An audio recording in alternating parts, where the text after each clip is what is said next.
नमस्ते सबैजनालाई। हाम्रो बुकहोलिक्सको लाइभ कार्यक्रम सुरु भइसकेको छ। हामीले भनेअनुसार 8 बजिसकेको छ र हामी अहिले कवि, कविता र प्रश्नहरू भन्ने सेसनमा यहाँ लाइभ आइसकेका छौँ। आजको यस सेसनमा हामीसँग हुनुहुन्छ कवि मनोज लोहार, कवि स्मिता श्रेष्ठ र कवि मिल्सन राई। अब हामी कार्यक्रमलाई अगाडि बढाउनेछौँ। आजको कार्यक्रमको फर्मेट चाहिँ तपाईहरुलाई भन्नुपर्दाखेरि हामी कविहरूसँग केही कविता, उहाँको परिचय र कविहरूको परिचय र उहाँहरूलाई केही प्रश्न पनि गर्नेछौँ। अब हामी सुरुमा यहाँ उपस्थित कविहरूलाई अब स्क्रिनमा हेर्न सक्छौँ। अनि अब चाहिँ सुरुमा चाहिँ म कवि स्मिता श्रेष्ठलाई चाहिँ आफ्नो परिचय र एउटा कविता सुनाइदिन आग्रह गर्दछु। Thank you, Mohit. And everybody who's watching, namaste. मेरो नाम स्मिता श्रेष्ठ। म नेपाल मेडिकल कलेज टिचिङ हस्पिटलमा थर्ड इयर MBBS स्टुडेन्ट हो। सबैभन्दा सुरुमा मैले वाचन गर्ने कविताको शीर्षक छ अनुहारको कविता र मेरो कविता यसरी सुरु हुन्छ। बाँकी नै छ लेख्न सुन्दर कविताहरू, बाँकी छ आँखाले देख्न अन्ध्यारोका किरणहरू, स्टेथोस्कोपमा सुनेर मुटुको ढुकढुकी, बाँकी छ भर्न शताब्दीको सङ्गीत। पहाडै पहाड अग्लिएर शिरहरू मानिस धरोहर भएको हो, खोलाहरू बगेर नसा नसामा जीवन रसाएको हो, जङ्गलै जङ्गल गुजुल्टिएर चेतना विराट भएको हो अस्तित्व। सिकाउनु छ मानिसहरूलाई कोष कोष मिलेर अङ्ग अङ्ग मिलेर समृद्ध भएको छ प्रकृति। कसरी परख्छौँ हामी कण कणमा, जान्नु छ कसरी उस्तै छौँ हामी बृहत्तर रूपमा।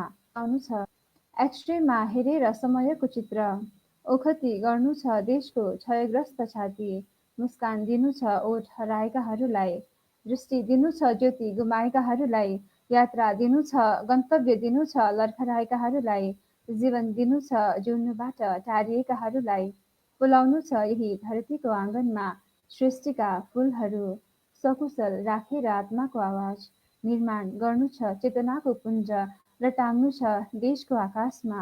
अझै त बाँकी नै छ लेख्न यो देशको अनुहारमा दृश्य सुन्दर कविताहरू।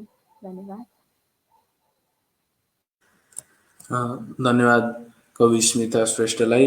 यहाँको परिचय र हामीले एउटा कविता सुनिसकेका छौँ र यससँगै म अब चाहिँ कवि मिल्सन राईलाई आफ्नो परिचय, छोटो परिचय र एउटा कविता सुनाउन आग्रह गर्दछु। धन्यवाद आलाग्ने सेवा सबैजनालाई। मेरो नाम चाहिँ मिल्सन राई। परिचय के भन्नु, मेरो परिचय भन्नुपर्दाखेरि म छन्दमा पनि लेख्छु, गद्यमा पनि लेख्छु र सम्मिश्रित चम्पूविधामा पनि लेख्छु। म सुनाउन गइरहेको कविता पनि चम्पूविधा अन्तर्गत नै पर्ने एउटा मैले लेखेको एउटा कविता हो। चम्पूविधा चाहिँ, चम्पू भनेको गद्य पद्य मयम काव्यम चम्पूरित्य विधीयते भनिन्छ। गद्य र पद्य जुनमा सम्मिश्रित हुन्छन्।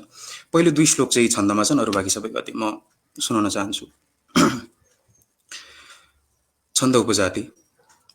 चिन्ता सधैँ चिन्तन गर्छ भित्र, नलेखिए अक्षर अर्थभित्र, म शून्यता मौन र मौनताको सुन्ने थिए मात्र जवाफरको, अखण्डको खण्ड छु भित्र आफू, संसारलाई कसरी नकारू, कस्तो रहेको र अतीत मेरो, कस्तो रहेको र अतीत मेरो, आघाटको त्यो घटको बाटो, आघाटको त्यो घटको हुँ बाटो, कस्तो रहेको र अतीत मेरो, आघाटको त्यो घटको हुँ बाटो। हामीलाई थाहा छ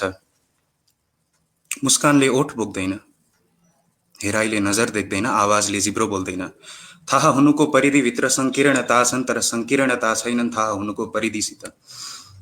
मेहनत नगरी त मलाई दुःख पनि नमिलोस्, म आफ्नै घाउबाट बगिरहेका यी रगतलाई मेरा हातले स्वयं छाम्दछु, आफ्नै पीडाको विश्वास गर्नु अघि। तब तिमीले रटाइदिएका कुराहरूमा म कसरी विश्वास गरौँ, त्यो पनि यति सहजै। दाजै तपाईँ हामीले सोच्यो दबाट देश, गबाट गाउँ, घबाट घर अनि पबाट परिवार। तर रटाइदिनेले रटाइदिए हाम्रो जिब्रोलाई दबाट देशको दमन, गबाट गाउँको गरिबी, घबाट घरको घात अनि पबाट परिवारको पौरख पोखिएको पापिष्ट पातालको पिण्ड पासो पिञ्जडामा पितृपित्त प्राण पर्ण पोली पल पल पीडामा पिरोलिँदै पीर पुष्प वृष्टिको पुष्ट पूर्णतः पूर्णता पूजाको पोखरीमा पिसाब पोखिरहेछ पटक पटक पापको पापी पात्रले। दाजु यसमा गल्ती कसको? हामी रट्नेको कि रटाउनेको? धन्यवाद। आलाङ्ने सेवा। धन्यवाद, निकै नै आलङ्कारिक कविता र आफ्नो परिचय दिनुभएकोमा। अब यससँगै म कवि मनोज लोहारलाई आफ्नो परिचय र एउटा कविता राखिदिन हुन अनुरोध गर्दछु।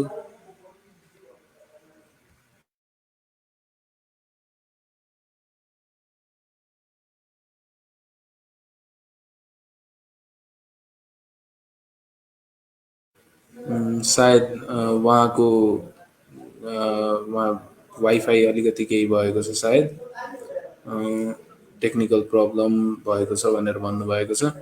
उहाँसँग हामी जोडिन मिल्ने बित्तिकै नै जोडिने नै छौँ। अहिलेलाई कार्यक्रमलाई सायद अगाडि बढाउनुपर्छ होला र कार्यक्रमलाई अगाडि बढाउने क्रममा म अहिलेलाई भने पुनः कवि स्मिता श्रेष्ठलाई नै कवि स्मितालाई नै एउटा प्रश्न सोध्न चाहन्छु। मैले उहाँको कविताहरू जति पनि भेटेको छु, पढेको छु, ती कविताहरूमा प्राय चाहिँ कवित्व र औषधि मेडिकल साइन्स चाहिँ सँगै आउने गर्छन्। यस्तो क्युरियस जक्स्टापोजिसन, यस्तो क्युरियस के भन्नु तुलना चाहिँ गर्ने प्रेरणा सायद मेडिकल साइन्सबाट को स्टुडेन्ट भएकै कारणले मिलेको हो, वा तपाईँ मेडिकल साइन्समा नभएको भए पनि सायद यो तुलनाहरू गर्नुहुन्थ्यो होला। यो प्रश्न र सँगसँगै अर्को प्रश्न चाहिँ उहाँको कविताहरूमा प्राय गरी इमेजहरू एकदमै धेरै भेटिने गर्छ। तपाईँको चाहिँ कवितामा हुने इमेजिजमप्रति तपाईँको धारणा के रहेको छ? So answering to the first question, मैले deliberately चाहिँ गरेको होइन, of course. मेरो पर्सनल कुरा भन्यो भने चाहिँ मलाई अरूहरूको कविताहरू पढ्दाखेरि चाहिँ अरूहरूले प्रकृतिलाई एकदमै राम्ररी ल्याउनुहुन्छ। सो मलाई चाहिँ त्यो कुरा एकदमै एन्भियस लाग्छ। तर मैले चाहिँ प्रकृतिसँग त्यसरी धेरै साक्षात्कार प्रपरली गरेको नगरेको भएर चाहिँ म त्यो मिस गर्छु। मान्छेहरू जसरी प्रकृतिलाई राम्ररी एक्सप्रेस गर्नुहुन्छ कवितामा, तर I should not be regretting something I don't have. मसँग नभएको अनि मैले गर्न नसक्ने कुरामा मैले रिग्रेट गरेर दुःख मानेर बस्नु भन्दाखेरि मसँग जे छ, मैले जे कुरा लर्न गर्न सक्छु, जे कुरा मेरो एक्सपर्टिजमा हुन्छ, त्यही कुरालाई नै मैले एक्सप्रेस गर्दाखेरि बेटर हुन्छ भनेर चाहिँ मैले मेडिकलको बिम्बहरूलाई कवितामा चाहिँ प्रयोग गर्ने हो। इट्स नट मैले डेलिबरेटली गरेको भन्दाखेरि पनि त्यो इन्हेरेन्टली नै छ अब अहिले मेडिकलमा भइसकेपछि भनेर नै हो। अनि अर्को क्वेसन, सेकेन्ड क्वेसनको लागि चाहिँ यो इमेजलाई बिम्बहरूलाई प्रयोग गर्ने कुरामा चाहिँ मैले यो पनि कन्सियसली चाहिँ गरेको होइन, यो डेलिबरेटली गरेको होइन। कविताहरू लेखेपछि सुरुमा कविताहरू लेखेर मान्छेहरूले प्रतिक्रिया दिनु हुँदाखेरि चाहिँ तिम्रो कवितामा बिम्बहरू यस्तो हुन्छ अनि प्रतीकहरू यस्तो हुन्छ भनेर भन्नुहुन्थ्यो, जुन चाहिँ मैले बुझ्दैन थिएँ त्यतिखेर। सो आई ट्राइड लर्निङ बिम्ब भनेको कस्तो हुन्छ, प्रतीक भनेको कस्तो हुन्छ, त्यसपछि अरू elements of poetry from many other people. अनि सो त्यो चाहिँ त्यो बुझिसकेपछि पनि तर तपाईँले कविता लेखिरहँदाखेरि चाहिँ त्यो स्पन्टेनियसली नै आइरहेको हुन्छ। मोस्टली चाहिँ तपाईँले कुनै पनि कहिलेकाहीँ चाहिँ इट्स भेरी रेयर ओकेजन तपाईँले कुनै बिम्बलाई चाहिँ राम्रो छ म यसलाई यसरी युज गर्छु भनेर सोचेर चाहिँ प्लान गरेर राख्नुहुन्छ। Otherwise mostly it is like स्पन्टेनियसली नै हुन्छ। अनि रेट्रोस्पेक्टमा हेर्दाखेरि मात्रै चाहिँ ए यो यस्तो भएको रहेछ, यस्तो भएको रहेछ भन्ने मात्रै हो मेरो केसमा पनि।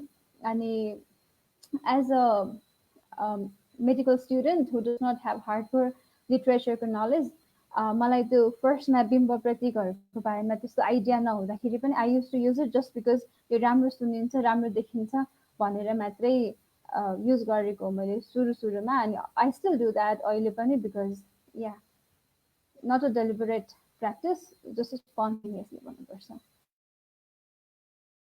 धेरै धेरै धन्यवाद। म चाहिँ अब फेरि प्रश्नको क्रममा पुगिरहँदाखेरि अब म कवि मिल्सनज्यूलाई चाहिँ एउटा प्रश्न सोध्न गइरहेको छु। अहिले यो छन्द कवि उहाँले चाहिँ छन्दमा पद्यमा गद्यमा र चम्पू शैलीमा तिनटै शैलीमा कविता लेख्ने गर्नुभएको छ र म उहाँलाई सोध्ने प्रश्न चाहिँ छन्दको बारेमा छोटो उहाँले चाहिँ छन्दलाई कसरी बुझ्नुहुन्छ र अहिले जुन यो मोडर्न पोएट्रीको जमानामा चाहिँ छन्दको रेलिभेन्स चाहिँ के रहेको छ भनेर चाहिँ म उहाँलाई प्रश्न गर्न चाहन्छु। प्रश्नको लागि धन्यवाद। छन्द, म त्यो प्रश्नलाई जवाफ दिनेछु, तर अलिकति म के भन्न चाहन्छु भन्दाखेरि मैले यस्तो मान्छेहरू पनि भेटेको छु कि जसले लाग्छ छन्द कविता भनेको शार्दुला विक्रेडित छन्दमा विरचित कविताहरू मात्रै हो भनेर। अधिकांश युट्युबहरूतिरमा सुनिँदै गरेको अरूहरूले वाचन गर्दै आइरहेको छन्द कविहरूले पनि धेरै मन पराउनु भएको छन्द भनेकै शार्दुला विक्रेडित, जुन भानुभक्तकै पालोदेखि नै एकदमै प्रचलित छन्द हो। तर छन्दलाई शार्दुला विक्रेडित वार्णिक त्यो छन्दलाई मात्रै अलिकति मान्नु अलिकति सङ्कुचित चाहिँ लाग्छ। जस्तो कि म राई भएको नाताले हाम्रो जुन छ मूल ग्रन्थ मुन्दुममा पनि छन्दको प्रयोग भएको छ। त्यो शास्त्रीय वार्णिक वा मात्रिकमा नहुन सक्छ, तर हाम्रै आफ्नै मौलिक लयमा छ। जस्तो अलिकति भन्नुपर्दाखेरि ठ्याक्कै हासेओ छिम्माओ खारा छुबियो मोहबो छुबियो सहेको कुहो मो खारा छुबियो आसे ल्योना आले ओटाम से ओ छिम्माओ आसे ओ छिम्माओ आसे ओ छिम्माओ।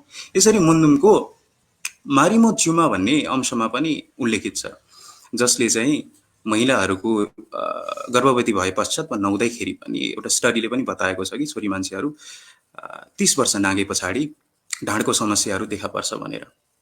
र त्यसमा एउटा छोरी मान्छेहरूको लागि पनि नसताओस् है भन्नको लागि for the well being of the women. हाम्रोमा कस्तो हुन्छ नि, हाम्रो किराँत समुदायमा हाइरार्की हुँदैन। छोरा मान्छे शीर्ष स्थानमा, पितृसत्ता हाम्रो समुदायमा पहिलेदेखि पनि थिएन र शीर्ष स्थानमा छोरी मान्छेलाई पहिलेदेखि पनि राखिन्थ्यो। हामी बराबर हुन्थ्यौँ। छोरी मान्छेहरूले भात्युन दिने, भात्युन मात्रै गर्ने, घर भान्सा मात्रै गर्ने, छोरा मान्छेले चाहिँ के हलो जोत्ने के गर्ने। छोरा मान्छेले जति सामर्थ्य छ त्यति नै छोरी मान्छेको पनि छ भनेर पनि समानताको हितमा मुन्दुमी होसुङहरूमा पनि उल्लेखित छ। र छन्दलाई मन नपराउनु भनेको मुन्दुमको होसुङहरूले पनि मन नपराउनु हो जस्तो लाग्छ। अनि शास्त्रीय छन्दमा जाँदाखेरि वाल्मिकीले एक दिन वन विहार गरेर आइसके पश्चात एउटा जोडी क्रोन्च पक्षी, जसलाई नेपालीमा हामी कर्याङकुरुङको चरा पनि भन्छौँ, प्रेमालापमा मग्न थिए।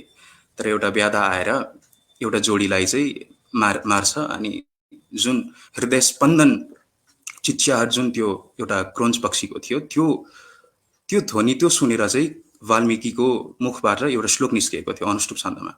के थियो भन्दाखेरि मानिषाद प्रतिष्ठां गमः शाश्वती समा यत् क्रौञ्च मिथुनादेकं अवधि काममोहितं।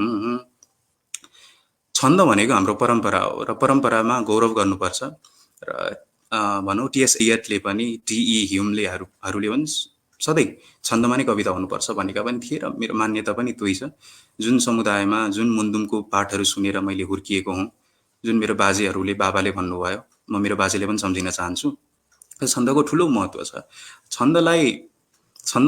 जसले छन्द मन पराउँदैन भन्छ, मलाई त लाग्छ त्यो मान्छेले गाना पनि मन पराउँदैन जस्तो लाग्छ। किनकि धेरै जसो नेपाली गानाहरू पनि छन्दमा नै विरचित छन्। र छन्दको महत्त्व जस्तो रथोद्धता छन्दलाई लियौँ भने शास्त्रीय लयमा अर्कै लय हुनसक्छ, आफ्नै मौलिक लयमा पनि हामीले बनायौँ भने छुट्टै हुनसक्छ। गोपाल प्रसाद रिमालको त्यो जुन गाना छ रातो र चन्द्र सूर्य भने त्यो दिक्पाल छन्दमा विरचित, त त्यसको शास्त्रीय लय अर्कै हुन्छ, तर जुन तरिकाले जुन तौरले सङ्गीतकारले सङ्गीत भरिदिनु भएको छ त्यसले छुट्टै अर्कै स्थान प्राप्त गर्छ जस्तो लाग्छ। जुन छन्दको सामर्थ्य हो, माधुर्यता हो, सौन्दर्यता हो पनि लाग्छ। अर्को के पनि लाग्छ भन्दाखेरि कविता भन्दा पनि प्रायः जसो मान्छेहरूले ध्वनि प्रदान भएको गीतहरू वा छन्द कविताहरू मन पराउँछन् जस्तो पनि लाग्छ। त्यही भएर पनि म दुवै गद्यमा पनि लेख्छु, पद्यमा पनि लेख्छु र सम्मिश्रित चम्पू कवितामा पनि लेख्छु। छन्दको महत्त्व त यी सबै नै लाग्छ। यति नै भन्न चाहे। हजुर, धेरै धेरै धन्यवाद मिल्सनज्यूलाई। यहाँ अहिले चाहिँ मनोजजी पनि कनेक्ट भइसक्नु भएको छ जस्तो लागेको छ, उहाँको अहिले चाहिँ देख्न सकिन्छ। उहाँलाई पनि यदि उहाँको पनि अहिले कनेक्ट भइसकेको छ, उहाँलाई सुरुमा म एउटा आफ्नो परिचय र आफ्नो एउटा कविता सुनाउन आग्रह गर्दछु। मनोजजी, तपाईँको माइक अफ छ, माइक अफ भएको छ, एकचोटि अनम्युट गरेर बोल्नुपर्छ होला।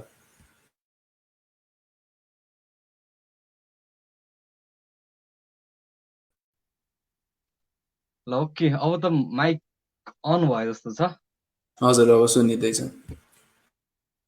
ओके, एकदमै थ्याङ्क यू भन्न चाहन्छु बुकाहोलिक टिम प्लस मित्र मोहित जोशीलाई। मेरो परिचय चाहिँ मनोज विश्वकर्मा हो। म लेख्ने चाहिँ मनोज लुहार भनेर लेख्छु। यो चाहिँ विश्वकर्मा अन्तर्गतकै एउटा सबकास्ट हो खासमा। अनि यहाँभन्दा बढी परिचयमा अरू के दिनु होइन, जस्ट यही होला। अनि जस्ट म चाहिँ डाटाबाट कनेक्ट भइरहेको थियो अघि, त्यसपछि त यति विधि यो स्लो हुँदो रहेछ कि देखाउँदै देखाएन, अडियो पनि देखाएन प्लस भिडियो पनि देखाएन प्लस। अनि अहिले वाइफाईबाट आएपछि चाहिँ देखायो। त्यसको लागि चाहिँ म अलिकति ढिलो भएकोमा क्षमा प्रार्थी छु भन्न चाहन्छु। अनि यो त आफै फेरि अफ हुँदो रहेछ। अनि म चाहिँ अब एउटा कविता सुनाउँछु यहाँनिर। जस्तै मैले भर्खरै लगभग हिजोतिर फेसबुकमा राखेको थिएँ। शीर्षक छ खसिरहेको केही जस्तै भन्ने। खसिरहेको केही जस्तै, कहिल्यै फुल्न नपाएको फुल, कहिल्यै उड्न नपाएको पन्छी, कसैले त देख्यो होला मानिसभित्र। खसिरहेको सूर्यको किरण अल्झियो पर्खिरहेको शीतको छातीमा, कतै त पोखियो होला उज्यालोको गीत। नदी जस्तो विश्वास बोकेर शासकले लुकाएको इतिहास जस्तो अनुहार लिएर त्यस पछि नै त हिँड्यो होला यात्राले। अन्तिम नहुने यो अन्तिम यात्रा, सधैँ सधैँ खसिरहने त्यो गीतको उज्यालो, उदास उदास ती शोषित कामना, खसिरहेको गीत कतै कुनै धरतीमा, हिँडिरहेको यात्रा कतै कुनै अनुहारमा, उदासलाई कतै कुनै जीवनमा। अनिश्चित हुनेछौँ खसिरहँदा, अनिश्चित हुनेछौँ खसिरहँदा, खसिरहेको केही जस्तै हुनेछ पर्खिरहेको केही पनि। र उभिनेछ यात्रा, फैलिनेछ उज्यालो धुन। अनिश्चित हुनेछौँ खसिरहँदा, तर समयभन्दा अग्रिम आउनेछ अर्को समय। Thank you. धेरै धेरै धन्यवाद कवि मनोजजीलाई। अब म यसपछि चाहिँ कवि स्मिता श्रेष्ठलाई पुनः आफ्नो एउटा अर्को कविता सुनाइदिन हुन आग्रह गर्दछु। सो मैले वाचन गर्ने अर्को कविताको शीर्षक छ बन्धकी जीवन। कविता यसरी सुरु हुन्छ। तपाईँकै जिन्दगी देखेर पनि मन लाग्दैन मलाई छोरी मान्छे हुन। मन्दिरमा जल चढ्नु अघि तपाईँ चढाउनुहुन्छ शिर श्रीमानको पाउमा र श्री गणेश गर्नुहुन्छ दैनिकीको एकल म्याराथन। घाम टाउकोमाथि आएपछि बल्ल बिउझने श्रीमानका लागि हतार हतार तताएर खाना तयार गर्नुहुन्छ। कासको खालका लागि तयार गर्नुहुन्छ भट्टीसम्मको यात्राका लागि तयार गर्नुहुन्छ चोकमा बसी महिला सशक्तिकरणको कमजोरी औल्याउनका निम्ति। निहुरिँदा निहुरिँदै बाङ्गिएको ढाड कतिपल्ट दुख्छ दिनमा, गर्भवती हुँदा उकालो लागेको प्रेसरले कतिपल्ट रन्किन्छ टाउको दिनमा, पिसाब फेर्न खसेको आङ उचाल्दा कतिपल्ट दिङ्गाउँछ हात पिसाबमा भिजेर। नसुनेझै गरी आफ्नै शरीरको आवाज तपाईँ पहिरिनुहुन्छ छाला चिलाउने मेकअप जो श्रीमानलाई खुब मनपर्छ। पस्किनुहुन्छ थालमा श्रीमानको रोजाइको खाना जुन मन पर्दैन भनेर ठुस्किनुहुन्थ्यो आमासँग सानो हुँदा। जीवनको व्यक्तिगत खातामा खुसीको मुद्दती बचत कति छ, सङ्घर्षको दौडमा सन्तुष्टिका स्वर्ण पदकहरू कति छन्, सधैँ सधैँ घाँटीमा झुन्डिरहने तिलहरीको आयु कति छ। सोच्नुहोस् न समाजको निर्देशनमा छोरी मान्छे भएर निर्वाह गरिरहेको भूमिका कति सफल छ, कति असफल छ। सर्टिफिकेट र सपनाहरू बन्द गरेर सन्दुकमा गान्धारी झैँ देख्नै नचाहेर जीवनको उज्यालो सपना देख्ने आँखाहरूमा तपाईँ आदर्शको कुहिरो छर्नुहुन्छ।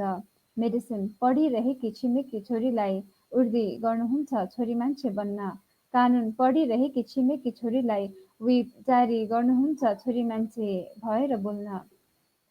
चेतनाको पहिलो किरणले छोएदेखि मान्छे भएर निशर्त बाँचिरहेको मलाई भने कसम तपाईँकै जिन्दगी देखेर पनि मन लाग्दैन छोरी मान्छे हुन, मन लाग्दैन जीवन बन्धकी राख्न। धन्यवाद। धन्यवाद। निकै नै मार्मिक कविता सुनाउनुभयो कवि स्मिताजीले। हामीसँग यहाँ फेसबुकमा लाइभमा जोडिनुभएका दर्शकहरूले पनि कमेन्टमा केही प्रश्न कविहरूलाई सोध्न मन लागेको छ भने त्यो सोध्नुभयो भने हामीले त्यो प्रश्नहरू पनि तपाईँको प्रश्नहरू पनि यता लाइभमा कन्भे गरिदिन सक्छौँ। र यससँगै म अब कवि मनोजलाई एउटा प्रश्न राख्न चाहन्छु। उहाँको कविता मा एउटा हुन्छ नि विशेष किसिमको एउटा राजनैतिक चेत जुन बोकेको हुन्छ कविताले, अनि त्यसै कारणले प्राय म उहाँलाई सोध्ने प्रश्न चाहिँ कविताले राजनीतिलाई कस्तो व्यवहार गर्छ, कि कविता राजनैतिक अभिव्यक्तिको मात्रै मुखपत्र हुन्छ भन्ने प्रश्न चाहिँ मैले उहाँलाई राख्न चाहे। यो प्रश्नको लागि चाहिँ कवि तथा मित्र मोहित जोशी जो चाहिँ अहिले यो कार्यक्रमको मोडरेटर हुनुहुन्छ, मलाई थ्याङ्क यू भन्न चाहन्छु। अनि यसमा चाहिँ जस्तो दुईवटा कुरा, एउटा चाहिँ कविता र अर्को राजनीति। अनि कवितालाई पनि धेरै कविहरूले, आज मैले पनि भन्छु कि हरेक कुरामा कविता हुन्छ। त्यो आज नेचुरली कुराहरूमा होस् या मान्छेको व्यवहारहरूमा होस् अथवा अन्य पनि, कविता भनेको जस्ट शब्दमा मात्रै व्यक्त हुने कुरा होइन, त्यो अव्यक्त पनि केही हुन्छ, कुनै महसुस, कुनै हेराइ, कुनै उपस्थिति कविता हुन सक्छ होइन। त्यस्तै राजनीति चाहिँ मानव निर्मित जति पनि कुराहरू छन्, जति पनि व्यवस्थाहरू छन्, जति पनि आइडियोलोजीहरू छन्, ती सबैमा राजनीति चाहिँ कुनै न कुनै रूपमा उपस्थित हुन्छ। त्यसैले कविता यदि हामीले व्यक्त गर्छौँ शब्द थ्रु भनेदेखि त्यसमा चाहिँ कुनै न कुनै हिसाबले त्यसमा राजनीति जोडिएकै हुन्छ। अनि त्यसैले कवितामा राजनीति हुन्छ भन्ने चाहिँ मलाई एकदमै लाग्छ। अनि जति पनि त्यो कवितामा राजनीति हुँदैन, एकदमै फ्यान्टासी मात्रै लेख्छु अथवा कला मात्रै हुन्छ भन्नेहरूले पनि, कलामा पनि केही न केही, जस्तो कविले आफू बाँचिरहेको समय अथवा उसले महसुस गरेको कुराहरू अथवा उसले अपनाइरहेको जीवन दर्शनहरू चाहिँ त्यसमा झल्किन्छ भन्ने मलाई लाग्छ। त्यसैले कवितामा राजनीति हुन्छ। अनि राजनीति मात्रै हुन्छ भन्नु चाहिँ फेरि म मान्दिनँ। कवितामा राजनीति होइन, कविता राजनीतिबाट मात्रै निर्देशित हुँदैन, बरु राजनीतिलाई पनि निर्देशित अथवा गाइडेड गर्न सक्छ भन्ने चाहिँ मलाई लाग्छ होइन। तर पनि यति हुँदा हुँदै यहाँनिर जस्तो मुखपत्र मात्रै हो भन्ने एउटा प्रश्न थियो। अनि कविता चाहिँ राजनीतिको मुखपत्र मात्रै चाहिँ होइन। कवितामा जस्तो राजनीति भने चाहिँ आज कुनै आइडियोलोजी र त्यसलाई रूपान्तरण गर्ने पद्धति भनेर नर्मली बुझ्छौँ। नेपालको कन्सेप्टमा त त्यो मात्रै छैन, धेरै नै एक प्रकारको विचार पद्धति तर व्यवहारमा चाहिँ अर्कै खालको हुने अक्सर हामीले देखिराखेका हुन्छौँ। अनि तर हुन चाहिँ के हो भन्दाखेरि चाहिँ एउटा आइडियोलोजी हुन्छ, अनि त्यो आइडियोलोजीको आधारमा चाहिँ त्यो आइडियोलोजीलाई चाहिँ व्यवहारमा ल्याउनको लागि चाहिँ अनि राजनीति गरिन्छ भन्ने मलाई लाग्छ। जस्तो अब मार्क्सवादी विचारधाराबाट प्रभावित छन् भनेदेखि त्यसलाई चाहिँ रूपान्तरण गर्ने, व्यवहारमा ल्याउनको लागि चाहिँ राजनीति गरिन्छ भनेर भनिन्छ होइन। अनि त्यो हो राजनीतिको पाटो चाहिँ। अनि कविताले चाहिँ अब टोटली जसरी राजनीति हो त्यो नै चाहिँ गर्दैन, राजनीतिलाई गाइडेड चाहिँ गर्छ होइन। अनि त्यो एउटा पाटो त भइहाल्यो। अर्को चाहिँ कविताको मौलिक विशेषता अथवा कवितामा हुनुपर्ने गुण भनेकै के भन्दाखेरि मानवीय संवेदना छुनु पर्यो। त्यसको लागि कविले विभिन्न खालको टेक्निकहरू प्रयोग गर्न सक्छ। शब्द चयनहरू मात्रै होइन, त्यसको शैली के कस्तो हुने अथवा त्यसलाई चाहिँ कुन बिम्बहरू अथवा कुन तरिकाले चाहिँ भन्दा अझै बेटर हुन्छ भनेर त्यहाँनिर टेक्निकहरू युज गर्छ। त्यस्तो पनि युज गर्न चाहिँ कवितामा स्वतन्त्रता हुन्छ। अनि कवि एउटा अवश्य पनि कुनै न कुनै विचारधाराबाट गाइडेड हुन्छ होइन। अनि त्यो विचारधारालाई टोटली नाराकै रूपमा दियो भने चाहिँ सायद त्यसलाई कविताले राजनीति गरिराखेको छ बढी नै भनेर त्यो देखिन्छ। अनि त्यो चाहिँ कवितामा सकेसम्म बढी हुनु हुँदैन भन्ने मलाई लाग्छ। कवितामा कवितापन पनि चाहिन्छ, प्लस अनि कविले फिल गरेको कुराहरू कविता थ्रु आउनुपर्छ।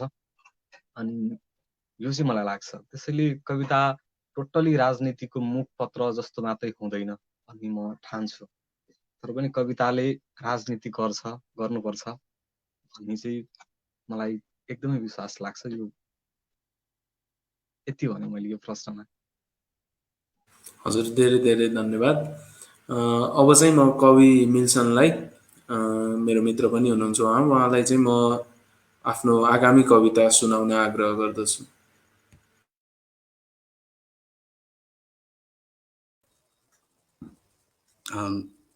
म एउटा छन्द कविता सुनाउँछु।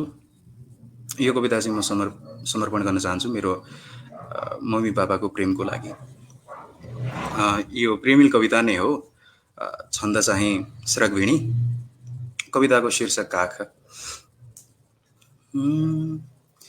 जे छ मेरो तिमी नै तिमी हौ सबै, काख तिम्रो भए मर्छु ढल्केर त्यही। दुःख भोगे कठै सुख छैनन् कतै, कुन्तलैर भ्राजमान आननं कुञ्चितै। भन्दछौ सामु मेरो सुटुक्कै सधैँ, चित्त तिम्रो भए बस्छु धड्केर त्यही। रोङ ऋषिया छिछङ लाक्लु सात्यल्लफै, सुम्निमा पारुहाङ दुङ्गी प्लिसेङ असै। के फितुर प्रमोही थियो जीवनी, जोडको कल्पना बर्सियो बेसरी। कल्पनाकाशमा उड्छु भई शैशवै, काख तिम्रो भए मर्छु ढल्केर त्यही। जे छ मेरो तिमी नै तिमी हौ सबै, काख तिम्रो भए मर्छु ढल्केर त्यही। म अलिकति त्यहाँ राई भाषा पनि थियो। राई भाषा चाहिँ म अलिकति प्रश्न चाहन्छु। त्यहाँ चाहिँ के थियो भन्दाखेरि हरेक गीत, हरेक शब्द, हरेक कविता तिम्रै नाम लिन्छन्, तिम्रै गीत गाउँछन्। हे सुम्निमा पारुहाङ, हामी अहिलेको समय बोल्दैछौँ, जुन समय प्रेमको समय हो। आलाङ्ने सेवा। धेरै धेरै धन्यवाद कवि मिल्सनज्यूलाई। र म यसपछि चाहिँ कवि मनोजज्यूलाई चाहिँ आफ्नो अर्को कविता सुनाइदिन हुन आग्रह गर्दछु। एकदमै थ्याङ्क यू भन्न चाहन्छु। अनि मैले चाहिँ अब सुनाउने कविता छ मलाई तिमी मनपर्छ भन्ने। अनि यो कविताको बारेमा केही भन्नुपर्छ जस्तो मलाई लाग्दैन। जस अघिको प्रश्न र यो कविता धेरै रिलेट गर्छ। जस्तो कवितामा चाहिँ राजनीति हुनुपर्छ कि पर्दैन अथवा कविता कसरी राजनीतिसँग एट्याच हुन्छ भन्ने प्रसङ्गलाई चाहिँ यसले पनि केही न केही सम्बोधन गर्छ भन्ने मलाई लाग्छ। कविताको शीर्षक छ मलाई तिमी मनपर्छ भन्ने। मलाई तिमी मनपर्छ, तिम्रा खराब कुरा पनि असल देख्न मलाई मनपर्छ। तिम्रा खराब कुरा पनि असल देख्न मलाई मनपर्छ। डलरवादी भन्दै सराप्नेहरू छन्, सनातन धर्मको विरुद्ध गयो भन्दै चिच्याउनेहरू छन्, समाज भाँडेको भन्दै थारे हात लाउनेहरू छन्। योभन्दा खराब कहलिन के नै बाँकी छ र? यी सब नदेखेर म देख्छु तिमी भित्र दन्किरहेको मानवीय संवेदना, र त तिमी खराब भन्नु मलाई मनपर्छ। जब तिमी बोल्दछौ विभेदप्रति मलाई शब्द भइदिन मनपर्छ। जब तिमी बोल्दछौ विभेदप्रति मलाई शब्द भइदिन मनपर्छ। जब तिमी इतिहासको निसासिदो पृष्ठ च्यात्छौ मलाई डस्टबिन भइदिन मनपर्छ। समताको घाम लिएर जब हिँड्दछौ तिम्रो पाइला पाइलाको धरती हुन मनपर्छ। हिँड्न बन्देज बाटो जब हिँड्दछौ तिमी मलाई तिम्रो थकानको आयतनभरि सहारी भइदिन मनपर्छ। जब तिमी आक्रोशले मुट्ठी उठाउँछौ मलाई भइदिन मनपर्छ। जब तिम्रा विचार हिँड्दछन् फ्रन्ट लाइनमा उभिएर, जब तिम्रा विचार हिँड्दछन् फ्रन्ट लाइनमा उभिएर मलाई तिम्रो साहस भइदिन मनपर्छ। तिमीलाई दुनियाँले जति खराब बनाए पनि मलाई तिमी मनपर्छ। तिम्रा खराब कुरा पनि यसैले मलाई असल देख्न मनपर्छ। हजार वर्षको षड्यन्त्रमा जकडिएको चेतनाबाट जब उठ्न खोजिन्छ खराब भइन्छ। हजार वर्षको षड्यन्त्रमा जकडिएको चेतनाबाट जब उठ्न खोजिन्छ खराब भइन्छ। यसैले पनि खराब बन्नु मलाई असल लाग्छ। तिमी जबसम्म खराब भइरहन सक्छौ तबसम्म म तिमीलाई मन पराउने छु। तिमी जबसम्म खराब भइरहन सक्छौ तबसम्म म तिमीलाई मन पराउने छु। जुन दिन तिमी असल हुनेछौ र सजिनेछौ ब्रान्डेड कार अघि, या कुनै सामन्त कविको पुस्तक विमोचनमा, या भानु जयन्तीमा कविता सुनाउँदै, या पृथ्वी जयन्तीमा राष्ट्रिय एकता अलाप्दै, तब सकिनेछ तिम्रो असलपना मेरो लागि। Thank you. धेरै धेरै धन्यवाद कवि मनोज ज्यूलाई आफ्नो यो कविताको लागि। अब म फेरि पुनः प्रश्नकै क्रममा गइरहँदाखेरि अहिले चाहिँ म प्रश्नहरू सबैलाई एउटै प्रश्न सोध्न गइरहेको छु। अब तिनटै कविहरूलाई सुरुमा चाहिँ यही अर्डर चाहिँ यही नै हुनेछ, कवि स्मिता, त्यसपछि मिल्सन, त्यसपछि मनोज। अबको मेरो प्रश्न चाहिँ रहेको के छ भन्यो भने चाहिँ कविहरूले चाहिँ वा यो जो नयाँ पुस्ताको कविहरू छ उहाँहरूले चाहिँ अब के कतिको पढ्नुपर्छ, अध्ययन चाहिँ कविता लेख्नको लागि कति आवश्यक छ वा छैन, अनि त्यसपछि तपाईँहरू चाहिँ कुन कविहरूबाट इन्सपायर हुनुभएको थियो, रिसेन्टली कुन कविहरूलाई पढिरहनु भएको छ, वा अरू कविता बाहेक अन्य कुन जनरमा पढ्ने गर्नुभएको छ वा पढ्नुहुन्छ हुँदैन, कतिको पढ्ने गर्नुभएको छ भन्ने चाहिँ मेरो प्रश्न रहेको छ। सुरुमा चाहिँ अब यही प्रश्नलाई नै जोड्दै गर्दाखेरि अर्को कुरा चाहिँ अहिले रुपी कर, अनि त्यसपछि सारा के, अनि त्यसपछि नवराज पराजुली, यो एकदमै स्ल्याम पोएट्सहरूको बिगबिगी जताततै छाइरहेको बेला प्रायले मिल्टन, देवकोटा अनि ग्रेको रोमन पोएट्सहरू जो छन् उहाँहरू बारे कतिले पढेको हुँदैन। देवकोटा भनेपछि पागल मात्रै पढेको हुने यताउति छ। त्यही भएर चाहिँ आफ्नो अध्ययनलाई लिएर कविता लेख्नको लागि पढ्नु कतिको आवश्यक छ, पढिरहनु भएको छ भने कुन कविहरूलाई पढ्नु भएको छ, अहिले कुनलाई पढिरहनु भएको छ, आफ्नो पढाइबारे पनि केही भन्नको लागि म कवि स्मितालाई आग्रह गर्दछु। So thank you for the question.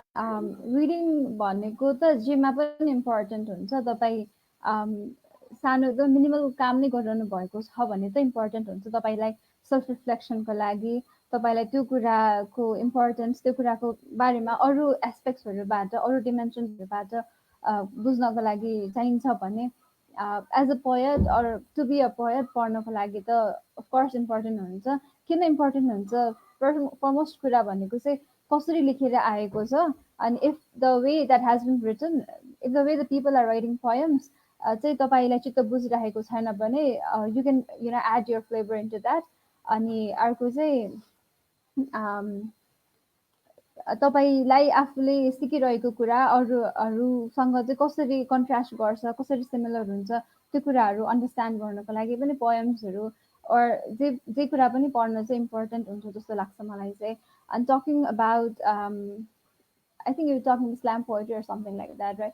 So अहिलेको पोएट्रीको जनर अहिले डिफ्रेन्ट आइरहेको छ, विच इज वेलकमिङ नै भन्छु म चाहिँ, किनभने lot of people are getting inspired, lot of youths who would have otherwise not read poems, जसले चाहिँ अरू नभए चाहिँ कविताहरू पढ्नु हुँदैन थियो, उहाँहरू कविता पढिरहनु भएको छ, लेखिरहनु भएको छ होइन, त्यो आफूलाई एक्सप्रेस गरिरहनु भएको छ। नि त्यो भएको भएर चाहिँ I don't find it any wrong slam poetry or कुनै न कुनै तरिकाले कविताको जुन एउटा ब्युटी छ त्यसलाई अलिकति भाँचेर आइ नै राखेको छ, विच आई अन्डरस्ट्यान्ड, जुनमा चाहिँ मलाई पनि अलिकति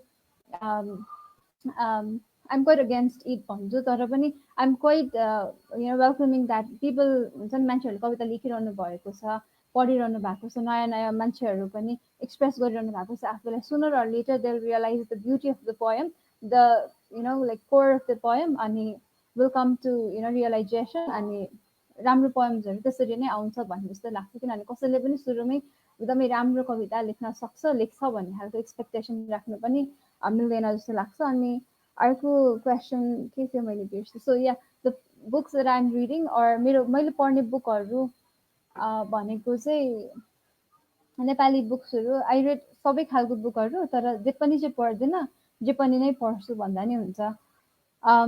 मोस्टली चाहिँ नेपाली बुक्सहरू नै हो, पहिलातिरको राइटर्सहरूले लेख्नु भएको बुक्सहरू नै पढ्छु। अनि पोएट्रीमा मैले एकदमै धेरै अडोर गर्ने पोएट नेपालीमा भन्नुपर्दाखेरि चाहिँ इट इज मनु मन्जिल, त्यसपछि डक्टर निरज भट्टराई। देयर लमेनी लाइक धेरैजना हुनुहुन्छ मेरो लिस्टमा चाहिँ, तर मैले फर्स्ट नाम लिनुपर्दा चाहिँ मनु मन्जिल, बिकज ल्याम्पोस्टबाट खसेको जुन पढेपछि चाहिँ I was like more inspired to write beautiful poems like him. अनि doctor Niraj Bhattarai, yes, because उहाँको रिसिटेसन, उहाँको एकल कविता वाचन अनि उहाँको अरू पोएम्सहरू सुनेको भएर चाहिँ I sort of identified that I can be a doctor as well as a poet at the same time भनेर हो। सो नेपालीको कन्टेक्स्टमा उहाँहरू हुनुभयो। अनि इङ्ग्लिसमा I read English poems also, अनि हिन्दी पोएम्सहरू पनि on quite a regular basis. अनि त्यस्तो लाइक मेरो फेभरेट पोएट्स भनेर त्यस्तो चाहिँ इङ्ग्लिसहरूमा चाहिँ छैन, but I order Maya Angelo a lot. Yeah Maya Angelo अनि जति पनि वुमेन राइटर्सहरू हुनुहुन्छ वुड बिन राइटिङ amazingly, मलाई मनपर्छ। I think I answered all the questions. So yeah अहिले मैले पढिरहेको बुक्सहरू अर मैले कस्तो खालको बुकहरू पढ्छु अदर देन पोएट्री भन्दाखेरि चाहिँ सेल्फ हेल्प बुकहरू अहिले, स्पेसली बिकज तपाईँ ग्रो पनि गर्दै हुनुहुन्छ पोएट्री सँगसँगै, you have to grow personally as well as professionally. त्यही भएर सेल्फ हेल्प बुक्सहरू टु डेभलप your personality. अनि the last book that I completed was The Atomic Habits by James Clear. अनि अहिले पढिरहेको बुक्सहरूमा चाहिँ it's brain rules by John Medina अनि complication the surgeon's note to imperfect science.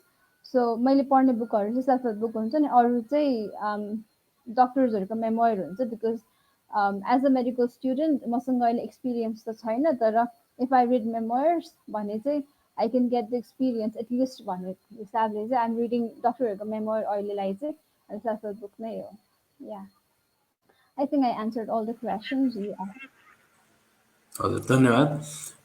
फेरि यही प्रश्नको उत्तर दिनको लागि म कवि मिल्सन ज्यूलाई आग्रह गर्दछु।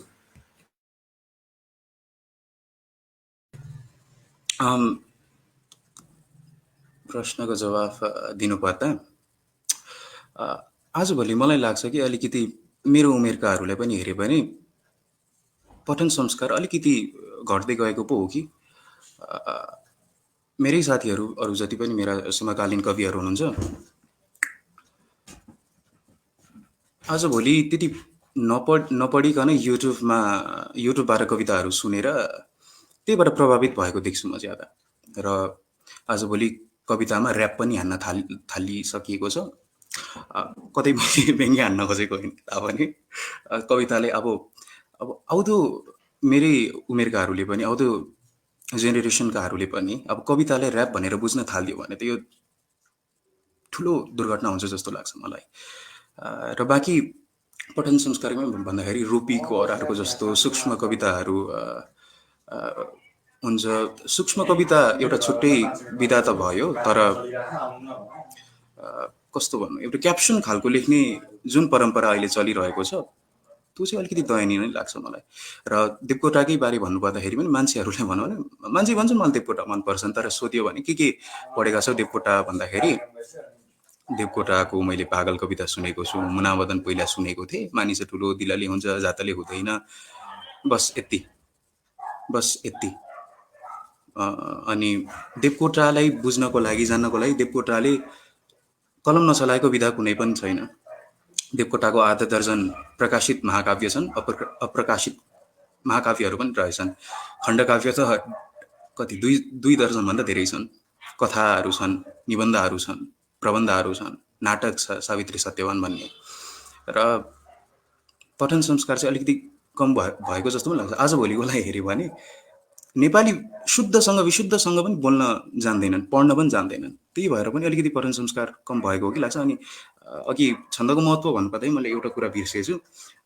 कतै मैले नो पन इन्टेन्डेड, तर यसो हेऱ्यो भने फेसबुक मैले अहिले हालैमै डिलिट गरेको छु। किन डिलिट गरेको भन्दाखेरि कविता सस्तो भयो जस्तो लाग्दैछ। जो पनि कविता लेखो पोस्ट गर्नेमै मेरो कथा छापियोस् भन्नेमै होडबाजीमा चलिरहेको छ। र यसो हेऱ्यो भने जो छन्दमा लेख्ने कविहरू मैले चिनेको छु उहाँहरूको लेखाइ अलिकति शुद्ध हुन्छ, व्याकरण नियममा बाँधिएको, व्याकरण मजाले मिलेको, ग्रामेटिकल एरर त्यति साह्रो भेट्दिनँ। तर जुन गद्य कविहरूले पोस्ट गरेको देख्छु म कविताहरू, अग्रजहरुकै पनि धेरै नै अशुद्ध भेट्छु। र छन्दमा लेख्न थाले पछाडि स्वतः स्फूर्त रूपमा नै व्याकरण मिल्न जान्छ र व्याकरण भङ्ग गर्दै लेख्नु भनेको अलिक दयनीय नै लाग्छ मलाई। अनि मैले हालैमै किताब भन्नुपर्दाखेरि मलाई फेभरेट मेरो कवि छन्, म नाम लिन चाहन्न किनकि उहाँ नितान्त मेरो निमित्त हुन्। तर मैले हालैमै पढ्दै गरेको, मलाई राइटर मन पनि भन्दिनँ त, सरी भन्दिनँ, तर अहिले पढ्दै गरेको हालैमै चाहिँ मसँग हातमा पनि छ सिक्रेट्स अफ द हार्ट भन्ने खलिल जिब्रानको। यो म हालैमै पढ्दैछु। र अरू धेरै किताबहरू छन्, सो मेनी बुक्स, तर थोरै अवधि समयको पढ्नु मन छ। यति नै भन्न चाहे। धेरै धेरै धन्यवाद मिल्सनज्यूलाई। पुनः यही प्रश्न चाहिँ मैले कवि मनोजज्यूलाई पनि उत्तर दिन आग्रह गर्दछु। मैले चाहिँ प्रश्न नै बिर्सिसकेँ खासमा के थियो। जस्तो के अरे अहिलेको पछिल्लो राइटिङमा चाहिँ जस्तो एउटा स्ल्याम पोइट्री हाबी भएको भन्ने थियो क्या अरे एउटा चाहिँ, होइन। अनि अर्को चाहिँ कुन राइटरलाई फलो गर्नुहुन्छ, कुन राइटरको राइटिङ मनपर्छ भन्ने थियो क्या अरे। अर्को चाहिँ पढ्दै गरेको बुक अनि पठन संस्कृतिबारे थियो क्या अरे, होइन। यही प्रश्न थियो भनेदेखि चाहिँ के भन्दाखेरि एब्सोल्युटली के हामी सबैलाई लाग्छ त्यो पठन संस्कृति त हुनुपर्छ। पठन संस्कृति बिना चाहिँ नयाँ कुरा के गरी एक्सप्लोर हुन्छ क्या। जस्तो आफूले केही कुरा पढ्दैछ होइन, कुनै एउटै बुक छ भन्दाखेरि त्यो आफ्नो टाइपको एउटा आइडिया हुन्छ, तर त्यही बुक अरू पनि पढेको हुन्छ, त्यहाँबाट उसको पनि आइडिया लियो भनेदेखि, त्यो बुक प्रतिको पर्सेप्सन लियो भनेदेखि चाहिँ त्यो बुकलाई चाहिँ डाइनामिक हिसाबले हेर्न सकिन्छ भन्ने मलाई लाग्छ कि। त्यसैले एउटा बुक आफूले पढिराखेको छ त्यसलाई अझ समग्रसँग बुझ्नको लागि त पढ्नुपर्छ भनेदेखि त पढ्दै नपढ्दाखेरि त झनै रिडिङको आवश्यकता पर्छ। अनि जस्तो त्यो बुकको कुरालाई चाहिँ त्यो भयो होइन, तर एज अ राइटरको रूपमा पनि आफूले के इस्यु लेख्ने, त्यो इस्युको बारेमा चाहिँ के चलिराखेको छ अहिले हाम्रो समयमा भनेर जान्नको लागि पनि पढ्नुपर्छ। अनि त्यो इस्युको गहिराई, त्यसलाई कसरी प्रेजेन्ट गर्दा चाहिँ त्यो अरूसम्म चाहिँ एकदमै राम्रोसँग हुन्छ, कनेक्ट हुन सक्छ। त्यसले चाहिँ आफूले शब्दद्वारा आफ्नो भावलाई कसरी त्यो गर्न सकिन्छ, कुन शैलीबाट चाहिँ भनेर पनि त्यसको लागि पनि पढ्नु आवश्यक छ भन्ने मलाई लाग्छ होइन। अनि पहिलो कुरा चाहिँ एउटा स्वीकार्नुपर्छ कि म पनि एकदमै भयङ्कर पढ्ने मान्छे चाहिँ होइन, पहिलो कुरा चाहिँ। अनि दोस्रो कुरा नेपालीहरूको पठन संस्कृति साँच्चीको विक छ, म आफैले फिल गरेको कुरा हो चाहिँ। अनि हामीले पठन संस्कृति पढ्नको लागि त एकदमै बढी नै जोड दिनुपर्छ। जस्तो यही बुकाहोलिकले जस्तो एउटा प्लेटफर्म सृजना गरेको छ, एउटा ग्रुप सृजना गरेको छ बुकको बारेमा, अनि त्यो साह्रै नै राम्रो कुरा। यस्तो खालको फर्ममा चाहिँ अझै गहिरो खालको डिबेटहरू, गहिरो खालको मन्थनहरू हुनुपर्छ भन्ने मलाई लाग्छ होइन। अनि त्यो हो रिडिङ संस्कृतिको बारेमा मेरो कन्सेप्ट भनेको चाहिँ हाम्रो पठन संस्कृति साँच्चीको विक छ।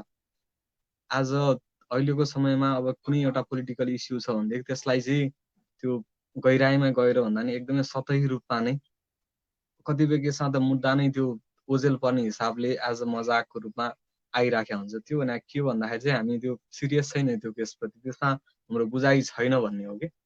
अनि त्यो बुझाइ चाहिँ चाहिन्छ। बुझाइको लागि रिडिङ आवश्यक पर्छ। बुक मात्रै होइन, समाज पढे हुन्छ, व्यक्ति पढे हुन्छ, अनि आफ्ना भोगाइहरू अथवा अरू मान्छेले कसरी महसुस गरिराखेको छ भन्ने कुरा पनि पढे हुन्छ होइन। यो चाहिँ एकदमै आवश्यक छ भन्ने मलाई लाग्छ होइन। अनि यो चाहिँ सायद रिडिङ संस्कृति रिलेटेड क्वेसन हो, मेरो बुझाइ चाहिँ यो हो होइन। स्ल्याम पोइट्री हाबी भयो भन्नेमा चाहिँ साँच्चीकै जस्तो स्ल्याम पोइट्री हाबी हुनुको पनि कारण छ, किनकि त्यो एकदमै सहज खालको छ नि त, सम्प्रेषणीय भन्छ क्यारे। जस्ट केही कुरा मनमा आइराखेको छ उथल पुथल भएर त्यसलाई नै एज अ भावुक शब्दहरूमा व्यक्त गरिराखेका हुन्छ, अझ एज अ एक्टिङको रूपमा व्यक्त गरिराखेका हुन्छ। अनि त्यो हो। तर त्यसमा चाहिँ कतिपय अवस्थामा चाहिँ जो दिग्गज हुनुहुन्छ एज अ नवराज पराजुली दाइले नै भन्नुपर्दा उहाँले स्किलहरू राम्रै प्रयोग गरिराख्नु भएको छ, तैपनि त्यसमा पनि मेरो कतिपय असहमतिहरू छ, अथवा त्यसमा त्यो चित्त बुझिराखेको छैन। उहाँले एउटै प्याटर्नको लेखेपछि लेखालेखी गरिराख्नु भएको छ, त्यसमा खासै केही पनि छैन। अनि लेखाइमा पनि त्यो रुवाई हाबी भएको छ। त्यसमा चाहिँ जस्तो मानवीय संवेदनालाई एक्चुअल त्यो क्याच गर्ने भन्दा नि त्यसको के भन्छ बिक्री भइराख्या जस्तो, आज त्यसलाई बजारीकरण गरिराख्या जस्तो मैले फिल गर्छु कतिपय कुरामा चाहिँ। अनि यसमा त अझै लामो पनि भन्न सकिएला। अनि पछिल्लो पुस्ताले लेख्दै हुनुहुन्छ भनेदेखि त्यो राम्रो हो। अघि स्मिताजीले भने जस्तो सुरुवाती चरणमै एकदमै राम्रो हुँदैन, लेख्दै गएपछि हुने कुरा हो। अनि जस्तो नवराज दाई गाइराखेको छ नि अरूहरूको पनि आइ नै राखेको छ। विविधता आवश्यक पर्छ लेखनमा, कविता लेखनमा पनि त्यो एकदमै आवश्यक पर्छ। अनि छन् त्यस्तो अरू पनि छन्, तर त्यो सबैबाट हामीले चाहिँ के बुझ्नुपर्छ भन्दाखेरि हामीले आफ्नो ओरिजिनालिटी पनि खोज्नुपर्छ भन्ने चाहिँ मलाई लाग्छ। अनि त्यसको लागि ओरिजिनालिटी भनेको कुरा चाहिँ फेरि एकदमै एकैचोटि आइहाल्दैन। यो चाहिँ तपस्या गर्ने जस्तो कुरा हो, यो चाहिँ साधना गर्दै गएपछि डेभलप हुने कुरा हो। अनि समय लाग्छ, तैपनि त्यो चाहिँ खोज्न चाहिँ प्रयास गर्नुपर्छ। हामी सबैको प्रयास, म आफै पनि त्यसो प्रयास गरिराखेका मान्छे हो।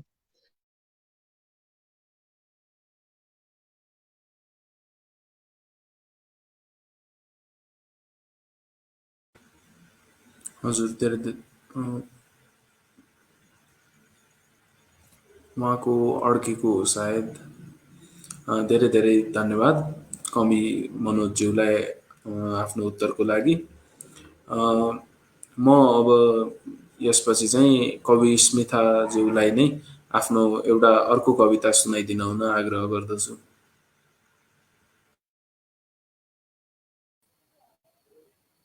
Thank you again. मैले अब भाषण गर्ने कविताको शीर्षक चाहिँ छैन अहिलेसम्म, किनभने जसको लागि लेखेको थिएँ कविता उहाँले नै दिनुभएको छैन, which despite the fact being उहाँले सबै मेरो अरू कविताहरूमा चाहिँ शीर्षक दिनुभएको छ। विषादीले लाइक मेरो सबै कविताहरूमा she has little bit of contribution in every poems that I write. टाइटलहरू पनि मोस्टली उहाँले नै दिनुहुन्छ, बट यो कवितामा चाहिँ उहाँले दिनुभएको छैन, which I wrote for her. So यो कविता मैले 2015 को अगस्तमा लेखेको थिएँ। And this will be the like old poem that I am reciting today, one of the oldest poems that I have written. So yeah कविता यसरी सुरु हुन्छ। सोचेको थिएँ मेरो जन्मदिनको बहाना पारेर तिमीले दिएको डायरीमा लेख्नेछु कुनै सुन्दर कविता र sorry, बनाउनेछु सदा झै तिमीलाई नै पहिलो पाठक। तिम्रो आँखाको नानी झै कालो पाइलट पेनको मसीले लेख्छु सोचेको थिएँ आमाले हत्केलामा बाबाको नाम लेख्दै गर्दा दुवैको ओठको तलाउमा थचल्किएको प्रेमको एक हरफ तरङ्ग अथवा लेख्नेछु त्यही डायरीको कभरमा सुनौलो मुस्कुराइरहेको गुराँसको प्रियता र सुनाउनेछु छानामा बेहिसाब परेड खेल्दै गरेका मेरा अनुभूतिका झरिला यामलाई आफैबाट छुट्टिएर गएको आँसुलाई बोलाउँछु पक्कै लागेको थियो मेरो आवाजको एकान्त बाटो र हिँडाउँछु लागेको थियो सबैले बिर्सिदिएको जीवनको क्युरियोमा ओह्रालेर ताराहरूको सभामा गाउँदै गरेको जुन उठाएर पहाडको कुमकुममा निदाउँदै गरेको घाम लागेको थियो लेख्नेछु घाम र जुनले सँगसँगै देखेको दृश्यको दिव्यता अरू केही लेख्नै नसके पनि लेख्ने थिए प्रथम भेटको सम्झना र त्यही सम्झनामा लिपिबद्ध आत्मीयताका लयहरू कमसे कम तिमीलाई नै सुनाउँछु भनेर लेख्नु थियो त्यही डायरीको क्यानभासमा तिमी हुनुले अझ सुरिलो लागेको विश्वासको गीत तिमी हुनुले अझ ओजिलो लागेको जीवनको बान्की अनिन्दामा बिताएर तिमीलाई अन्तिम पल्ट भेटेको साँझ सोचिरहेको होला त्यो जो सधैँ इन्द्रेणीको अर्को किनार जुन किरीका साथ मलाई पर्खिरहन्छ उदासीले बिल्कुल अँध्यारो बनाएको मेरो अनुहारमा मुस्कानको खेती गर्न हौसिन्छ सोचिरहे त्यो अनाम मान्छेसँग कत्तिको मेल खान्छ तिम्रो अनुहार सोच्दा सोच्दै कसरी सोच्नै बिर्सेछु हेर न कुनै सुन्दर कविता लेखु भनेर म भने मेट्न चाहँदै रहेछु डायरीमा तिम्रै हस्ताक्षर सहितको निशब्दताको कविता थ्याङ्क यू धेरै धेरै धन्यवाद कवि स्मिता श्रेष्ठलाई। यहाँ एउटा प्रश्न आएको छ भोला विद्रोहीज्यूको। पठन संस्कृतिलाई जोगाइराख्न के गर्नुपर्छ? आज राम्रा पुस्तक लेख्न लेखक छन् तर पाठक छैनन्, यसलाई कसरी बढाउन सकिन्छ भनेर मैले यो प्रश्न कवि स्मिता श्रेष्ठलाई नै सोध्न चाहे। पठन संस्कृतिलाई जोगाउनको लागि चाहिँ फर्स्टमा चाहिँ आई थिङ्क हामी सबैजनाले त्यसको इम्पोर्टेन्स त हामीलाई थाहा छँदैछ त्यही भएर चाहिँ हामीले इम्प्लिमेन्ट गर्न सक्नुपर्छ बिकज सबै कुरा चाहिँ इम्प्लिमेन्ट गरेर मात्रै हुने हो सोचेर मात्रै मलाई म पढ्नुपर्छ र म ठुलो मान्छे हुन्छु अथवा पढ्नुपर्छ र मलाई ज्ञान आउँछ भनेर मात्रै चाहिँ हुँदैन सो पठन संस्कृतिलाई जोगाउनको लागि तपाईँले आफ्नै घरबाट आफैबाट स्टार्ट गर्नुपर्छ तपाईँले रेगुलर एउटा अनाउन्स गरिदिनुहोस् फर इक्जाम्पल म दिनमा 1 घन्टा पढ्छु अरू बुक्सहरू लिटरेचरको बुक्सहरू अर एनी अदर तपाईँलाई पढ्न मन लागेको बुक्सहरू अनाउन्स गर्नुहोस् तपाईँको फ्यामिलीमा तपाईँको फ्रेन्ड सर्कल्सहरूमा अनि त्यो भयो भने चाहिँ तपाईँले कहिले काहीँ तपाईँलाई पढ्नै मन नलागेको बेलामा पनि तपाईँ मैले अनाउन्स गरिसकेको छु त्यही भएर मैले पढ्नै पर्छ भनेर तपाईँलाई पनि त्यो एक किसिमको इनर प्रेसर भनौँ या मोटिभेसन त्यो हुन्छ अनि त्यसपछि अरू साथीहरूलाई पनि पढ्छ यसले पढ्छ त्यसले गर्दाखेरि चाहिँ अब मैले पनि पढ्नुपर्छ किनभने मेरो म आफू पनि त मेरो ग्रोथको लागि ओरिएन्टेड छु मैले आफ्नो पनि ग्रोथको लागि चाहिँ लाइक आफ्नो ग्रोथलाई एड गर्नको लागि चाहिँ पढ्नुपर्छ भन्ने कुराहरू चाहिँ रियलाइज गर्नुपर्छ र त्यसै अनुसार गर्नुपर्छ अनि अर्को कुरा चाहिँ I think we have public लाइब्रेरिजहरू होइन सो त्यसमा चाहिँ हामी सानै बच्चाहरूलाई नै हुन्छ नि सानै उमेरदेखि चाहिँ लगेर अब उनीहरूले पढ्नै नसक्ने भए पनि घुमाउने देखाउने त्यो चित्रहरू देखाउने त्यस्तो गरेर चाहिँ वी क्यान एड टु हुन्छ नि फ्युचरको जेनेरेसन्सहरूमा चाहिँ रिडरसिपलाई चाहिँ इन्क्रिज गर्न सकिन्छ पर्सनली स्पिकिङ मैले चाहिँ what I do is I have अब लकडाउनभन्दा अगाडि चाहिँ I used to visit Indian library र ब्रिटिस लाइब्रेरी अनि सो त्यहाँबाट बुक्सहरू ल्याएर पढिरहने गर्थेँ so which have encourage at least my friends होइन एटलिस्ट मेरो एकजना साथीलाई पनि मसँग साथी जानको लागि भए पनि ऊ आउँथ्यो अनि त्यसपछि उसले पनि त्यहाँबाट पढ्ने भएपछि अब ऊबाट ऊ अर्को त्यसरी पनि जस्ट लाइक मोटिभेसन त्यसरी हामीले गर्न सकिन्छ इट्स नट समथिङ द्याट आजको भोलि नै तपाईँले लिडरसिपलाई म्याक्सिमम त्यो वाइल्ड फायर जस्तो स्प्रेड गर्न सक्नुहुन्छ but if you like like एकदमै बिस्तारै बिस्तारै गर्नुभयो भने it will be possible someday.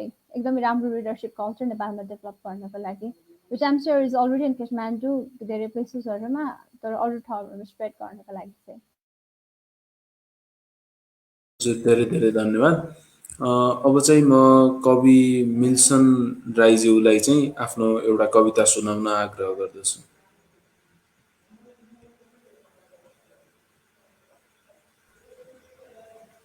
हुन्छ, म अब चाहिँ एउटा गद्य कविता सुनाउँछु। कविताको शीर्षक चाहिँ सर्वनाम।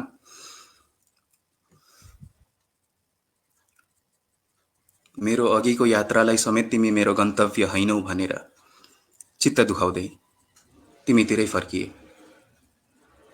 छिप्पिसकेको रातमा तिमीलाई हेर्न राको बाल्दै जब आए, यति बेचेन थिएछु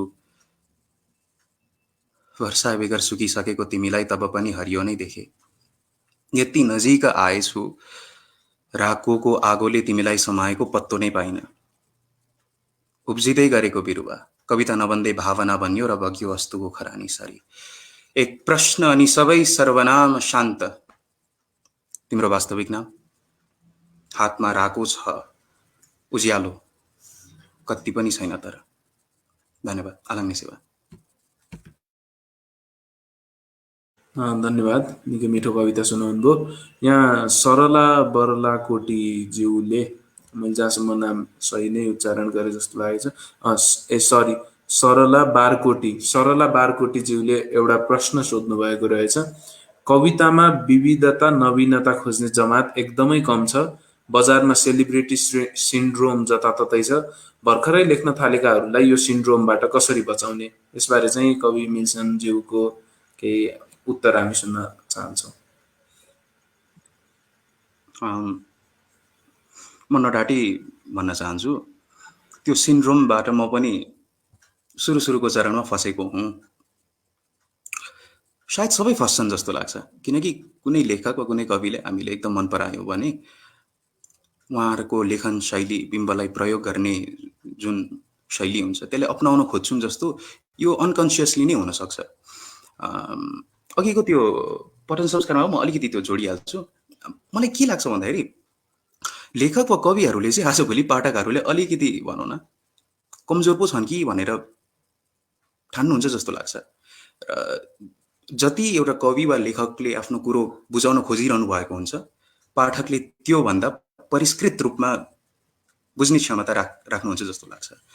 त्यही भएर मलाई चाहिँ त्यति भन्नु मन लागेको थियो। अनि त्यो सिन्ड्रोमको कुरो गर्नुपर्दाखेरि म पनि फसेको छु, म फसेको होइन, तर दलदलबाट फस्नको लागि मलाई प्रियजनहरूले साथ दिनुभयो र कस्तो भन्नु, म पनि कपी गर्थेँ सुरुतिर जसरी लेख्नु त्यो शैलीबाट म पनि यसरी लेख्दाखेरि ओहो राम्रो सुनिने रहेछ भनेर। पछि जब अलिकति मैले पढ्दै गएँ, अध्ययन गर्दै गएँ कविता बारेमा, त्यसपछि थाहा भयो कि मलाई प्रज्वल दाईले भन्नुभएको थियो। एकचोटि के भन्नुभएको थियो भन्दाखेरि हामी सबैजना कोही न कोहीबाट प्रेरित भइरहेको हुन्छौँ, तर केबाट प्रेरित भइरहेको हुन्छौँ, कोबाट प्रेरित भइरहेको हुन्छौँ त्यसलाई चाहिँ लुकाउन सक्नुपर्छ भन्नुभएको थियो। त्यो कुरो याद आउँछ मलाई। र आफै सचेत हुन थालिए पछाडि त्यो सिन्ड्रोमबाट हट्नको लागि हामी आफै स्फूर्त रूपमा नै पहल गर्छौँ जस्तो लाग्छ। अब जसले गर्न सक्नुहुन्न उहाँहरूको लेखनीलाई सशक्त मानिँदैन जस्तो लाग्छ। समय सापेक्षको कुरा गर्दाखेरि मलाई यति नै भन्नु छ। धेरै धेरै धन्यवाद। अब चाहिँ म कवि मनोजलाई आफ्नो एउटा कविता सुनाइदिन आग्रह गर्दछु। एकदमै थ्याङ्क यू भन्न चाहन्छु। यहाँ केही प्रश्न पनि आएको रहेछन् होइन, जस्तो नवीनता के गरी ल्याउन सकिन्छ भनेर होइन। अनि त्यसको लागि चाहिँ के हुन्छ भन्दा त्यो कसैले कुनै पनि कविले अथवा एउटा सामान्य खालको पाठकले किन लेख्न खोज्दैछ भन्ने कुरा चाहिँ त्यो पहिलो हुन्छ होला होइन। ऊ किन लेख्न खोज्दैछ भन्ने कुराले नै चाहिँ त्यो गाइडेड हुन्छ, उसले कतिको नवीनता ल्याउने अथवा कसैलाई फलो गर्ने भनेर। जस्तो अब कुनै कवि छ एकदमै मन परिराखेको छ, उसले भनेको भने उसलाई त्यतिकै कपी गर्न अनि उस्तै खालको क्रेज चाह्यो भनेदेखि त्यही कपी गर्न मात्रै खोज्छ कि। तर उसले यदि आफ्नो कुरा भन्न खोजिराख्या हो भनेदेखि आफ्नो कुरा भन्नको लागि आफ्नै खालको भाषा चाहिन्छ। अनि आफ्नै खालको संवेदना पढ्नुपर्छ। अनि त्यसरी चाहिँ त्यो आफ्नै खालको कुरा भन्न खोज्ने हो भनेदेखि चाहिँ त्यताबाट गाइडेड छ भनेदेखि चाहिँ उसले आफ्नै खालको शब्दहरू, शिल्पीहरू अनि भाषाहरू खोजिराखेका हुन्छ। त्यसरी चाहिँ नयाँ कुरा आउँछ। जस्ट अब यत्तिकै लेख्नको लागि लेखिदिन्छु, अनि अहिले त सोसियल मिडियाहरू छ, त्यहाँ चाहिँ लेखेपछि जस्तो आज लेखेपछि 5 मिनटपछि पोस्ट गरिदिइहाल्ने खालको जमातहरू धेरै छन् कि, यति धेरै एकदमै राम्रो राम्रो लेख्नेहरूले पनि यस्तो यस्तो लेखेर हुन्छन् कि लास्टै लथालिङ्ग राखेका हुन्छन् होइन। अनि यो चाहिँ धेरै लेख्नु हुँदैन, धेरै लेखेर गुणस्तर आउँदैन भन्ने कुराबाट गाइडेड भन्दा नि लास्टै धेरै सतै पारी राखेका जस्तो छन् त्यो राइटिङलाई चाहिँ भन्ने हो। अनि त्यो चाहिँ त्यति सर्फेसली पनि गर्नु भएन, अलिकति गम्भीरतामा जानु पर्यो। अनि यो चाहिँ सिनियरहरूमा पनि छ, यत्तिकै लेख्यो पोस्ट गरिदिइहाल्यो, अनि त्यसपछि झन् हामीसँगैका अथवा हामीभन्दा अझै भर्खरै लेख्न थालेकाहरूको त झन् उहाँले त लेखिसकेपछि यत्तिकै हालिसकेपछि त्यो पछि आफूले 2-4 दिनपछि पढ्दाखेरि त के लेखेछु भन्ने पनि लाग्दो होला। त्यस्तो चाहिँ होइन कि लेखिसकेपछि कम्तीमा रिराइट गर्ने अथवा त्यसलाई अझै हेर्ने, आफूले भन्न खोजेको कुरा टोटल्ली आएको छ कि छैन त्यो हेर्ने। त्यो हेर्दाखेरि चाहिँ गुणस्तरीयता पनि आउँछ होला, प्लस अनि अरूले कस्तो लेख्दैछ त्योभन्दा चाहिँ डिफ्रेन्ट आउँछ भन्ने मलाई लाग्छ लेखनमा नवीनताको लागि। प्लस पढ्नु पर्यो, पढ्दाखेरि नवीनता आउँछ नि होइन। अनि मैले चाहिँ यो कुरा ठ्याक्कै किन पनि जोड्या भन्दाखेरि चाहिँ मलाई एउटा कविता सुनाउनु भन्दै हुनुहुन्थ्यो नि, यो कविता पनि ठ्याक्कै डिफ्रेन्ट टाइपको छ चाहिँ म किन भन्छु भन्दा राइटिङ त स्किल त उस्तै टाइपको हो, तर यो कवितामा एउटा खालको फिलोसफी छ। अनि त्यो फिलोसफीबाट चाहिँ गाइडेड भएर लेख्या हुनाले चाहिँ यो अलिकति डिफ्रेन्ट लाग्छ मलाई चाहिँ। जस्तो हामी आफैले फिल गरिराखेका कुरा हो, यो मैले कतै भने पनि छु होला।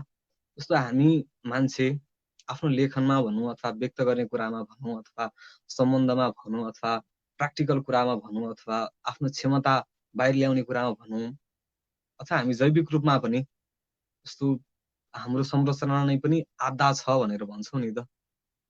हाम्रो कुनै सम्बन्ध हुन्छ त्यो टोटली पुग्न पाउँदैन, आधा नै रहन्छ। अथवा हामीले सिक्दै गरेको कुरा पनि त्यो अन्तिम चरण भन्ने हुँदैन अथवा कम्प्लिट हुन्छ भन्ने हुँदैन, आधा नै हुन्छ। तर आधा नै भए पनि त्यो सुन्दर हुन्छ नि त। अनि यो आधा कुरालाई चाहिँ कवितामा कसरी प्रेजेन्ट गर्ने भनेर चाहिँ मलाई लाग्यो एकपल्ट। त्यसपछि मैले यो एउटा कविता लेखेको थिएँ, केही कुरा आधा नै सुन्दर हुन्छ भनेर। यसलाई मैले आधामै छोडिदिएको थिएँ कि। अनि यसै खालको केही चकचकहरू गऱ्यो भने पनि सायद नवीनता आउँछ होला भन्ने मलाई लाग्छ है। अनि यो कविता सुनाउँछु म, केही कुरा आधा नै सुन्दर हुन्छ भन्ने। केही कुरा आधा नै सुन्दर हुन्छ, केही कुरा आधा नै सुन्दर हुन्छ, जस्तो तिम्रो शिरबाट खसेको झरना पिठ्युको छेउछाउ नपुग्दै रोकिनु, जस्तो तिम्रो ओठबाट खसेको प्रेमिल सुर जीवनको किनार नछुँदै रोकिनु, जस्तो कि तिम्रो र मेरो सम्बन्ध केही कुरा आधा नै सुन्दर हुन्छ। जस्तो कि आकाशमा आधा मुस्कुराएको जुन, जस्तो कि आधा घाम आधा पानी मिसिएर टाङ्गिएको इन्द्रिणी, जस्तो कि आधा अनुहार देखाएको कुनै हिमाल केही कुरा आधा नै सुन्दर हुन्छ। जस्तो कुनै यात्रामा भेटिएको सुन्दर मानिसको नाम छुट्नु, जस्तो कुनै प्रिय गीत 1000 पटक सुने पनि आध्दै रहनु, जस्तो कुनै वाचन गर्दै गरेको कविता आधामै सकिनु। Thank you. धेरै धेरै धन्यवाद निकै स्विट कविताको लागि। अब यहाँ चाहिँ कवि जनक कार्कीले एउटा प्रश्न सोध्नु भएको छ, कविले पाठक अनुसार कविता लेख्ने कि पाठकले कवि अनुसारको कविता पढ्ने? जनक कार्की दाइ आफू पनि कवि हुनुहुन्छ र उहाँको कविता अनुहारको भिड कविता सङ्ग्रहमा कवि मनोज ज्यूसँगै एउटै किताबमा त्यो संयुक्त कविता सङ्ग्रहमा छापिएको छ। मैले जनक दाइको यो प्रश्न, कविले पाठक अनुसार कविता लेख्ने कि पाठकले कवि अनुसारको कविता पढ्ने भन्ने प्रश्न चाहिँ कवि मनोज ज्यूलाई नै सोध्न चाहे। र यो प्रश्न सँगसँगै चाहिँ हामी कार्यक्रमको अन्तिमतिर आइपुगेको पनि भन्न चाहे। कवि जनक कार्की, मैले जनक नै उच्चारण गरेँ, यहाँ गणेश लेख्नु भएको रहेछ, मैले गणेश उच्चारण गरेको भए सरी, मैले जनक कार्की नै भन्न खोजेको। धन्यवाद। ओके, त्यो प्रश्न मैले पनि भर्खरै पढेँ, नत्र सुन्न चाहिँ भ्याइराखेका थिइनँ। थ्याङ्क यू भन्न चाहन्छु। अनि साँच्चै त्यो जस्तो मैले पनि त्यस्तो नबुझिने टाइपको पोइट्रीहरू, एब्स्ट्राक्ट पोइमहरू मैले पनि लेखेको छु होइन। अनि खासमा जस्तो नबुझिने कविताहरू चाहिँ किन लेखिन्छ भन्ने प्रश्न हुन्छ होला होइन। जस्तो कतैतिर विप्लव ढकालले लेख्नु भएको छ होला, त्यो के भन्छ नसुनिने गरी बोल्नु भनेको चाहिँ समथिङ के थियो मैले भुलेजियोस्। मतलब के छ भन्दाखेरि त्यो एब्स्ट्राक्ट आर्ट भने चाहिँ यदि बुझिँदैन भने त्यस्तो लेख्नु हुँदैन भन्ने पनि एउटा खालको थटहरू छ। मलाई चाहिँ के लाग्छ भन्दाखेरि यदि कुनै कुरालाई नबुझिने गरी लेख्न सक्छौँ भने त्यो लेख्नुपर्छ। हरेक कुरा बुझ्दैन जीवनमा, केही पनि कुरा त्यस्तो छैन जसलाई चाहिँ हामीले टोटली बुझ्न सक्छौँ भन्ने। त्यो के कुरा हुन्छ जसलाई चाहिँ बुझे जस्तो लाग्छ अनि त्यत्तिकैमा राम्रो देखिन्छ भने त्यस्तो पोइमहरू पनि लेख्नुपर्छ। अनि पाठकले बुझ्दैनन् भनेर नलेख्ने होइन पहिलो कुरा चाहिँ। दोस्रो कुरा चाहिँ पाठकले बुझ्छन्, त्यो हामी आफैले त्यो एक प्रकारको क्याटेगोराइज गर्दै हो। हामीले एकदमै आफ्नो खालको जस्तो कतिपय कविताहरू यस्तो लेखिराखेका हुन्छौँ, यस्तो खालको बिम्बहरू, यस्तो खालको प्रतीकहरू, यस्तो खालको शब्द चयनहरू गरिराखेका हुन्छन्, त्यो चाहिँ अर्को खालको पाठकले चाहिँ ठ्याक्कै त्यो कुन कन्डिसनमा लेख्या हो भनेर बुझ्न सक्दैन। त्यो नसकिसकेपछि उसले त्यसको अर्थ पनि थाहा पाउन सक्दैन होइन। अनि त्यस्तो हुँदाहुँदै पनि के चाहिँ हो भन्दाखेरि तर लेख्नु चाहिँ पर्छ कविता। त्यस्तो त्यो पहिलो कुरा चाहिँ के भन्दाखेरि लेख्नुपर्छ, त्यो नबुझिने छ भने पनि लेख्नुपर्छ। दोस्रो कुरा चाहिँ पाठकले बुझ्दैनन् भनेर एक प्रकारको क्याटेगोराइज गर्नु हुँदैन। उहाँहरू झन् लास्टै एडभान्स टाइपको रिडिङहरू अथवा त्यस्तो गरिराख्या मैले चाहिँ पाउँछु। एकदमै जस्तो कतिपयहरू चाहिँ एकदमै धेरै बोले गर्नुहुन्छ अनि बोल्दाखेरि सुनिन्छ भने याद पनि गरिराखेका हुन्छ। कति चाहिँ गुपचुप रूपमा तर एकदमै डिपली पढिराख्या लेखिराख्या गर्नुहुन्छ। त्यस्तो पाठकहरूलाई पनि नजर अन्दाज चाहिँ गर्नु हुँदैन भन्ने मलाई लाग्छ होइन। अनि यो नबुझिने केसमा चाहिँ अनि बुझिनेमा पनि यति विधि लेखिराख्या हुन्छ कि त्यो जस्ट त्यसको प्याराग्राफहरूको त्यो लाइन ब्रेक गर्यो भनेदेखि त्यो चाहिँ केही हुँदैन, कविता नै केही हुँदैन, तर त्यसलाई कविता भनिराख्या हुन्छ। अनि हामी चाहिँ यो दुइटै अतिवादबाट जोगिनुपर्छ भन्ने मलाई लाग्छ। त्यो एकदमै नबुझिने पनि कमै लेखौँ अनि एकदमै त्यो बुझिने भन्दा पनि त्यो पुरै त्यो के भन्छ प्याराग्राफलाई नै लाइन ब्रेक स्पेस दिएर अनि बनाएको त्यस्तो पनि नलेखौँ। कवितामा कविताको गुणसहित लेख्नुपर्छ भन्ने मलाई लाग्छ। अनि लेख्दाखेरि चाहिँ त्यसरी लेख्दाखेरि बुझ्छन्, कम्तीमा राइटर आफैले बुझ्या छ भनेदेखि चाहिँ पाठकले पनि त्यो बुझ्छन्। टोटली नबुझ्लान्, टोटली त सायद लेखकले पनि आफैले लेखा बुझ्दैन होला। कतिपय इस्युको कुरामा जस्तो धारणागत फरक हुन्छ नि त व्यक्तिगतमा। जस्तो मैले केही कुरालाई आफ्नै हिसाबले लिइराखेका हुन्छु हरेक इस्युमा भने त्यसलाई अर्कोले अलिकति फरक हिसाबले मैले कम आयामबाट जानिराखेका हुन्छ भने अरूले चाहिँ अझै बढी बृहत जाने हुन सक्छ नि त। भनेदेखि आफ्नै कुरालाई पनि आफ्नै पोइमलाई पनि आफैले टोटली बुझिराखेका हुँदैन, अरूले टोटली बुझ्छ भन्ने त हुँदैन होइन। मलाई त्यो लाग्छ। त्यसैले पोइम लेख्नुपर्छ, बुझ्छन् बुझ्दैनन् भन्ने कुरा त्यो सेकेन्डरी हो। आफूले बुझ्ने लेख्नुपर्छ अनि आफूलाई यो लेख्छु लागेको कुरा चाहिँ लेख्नै पर्छ।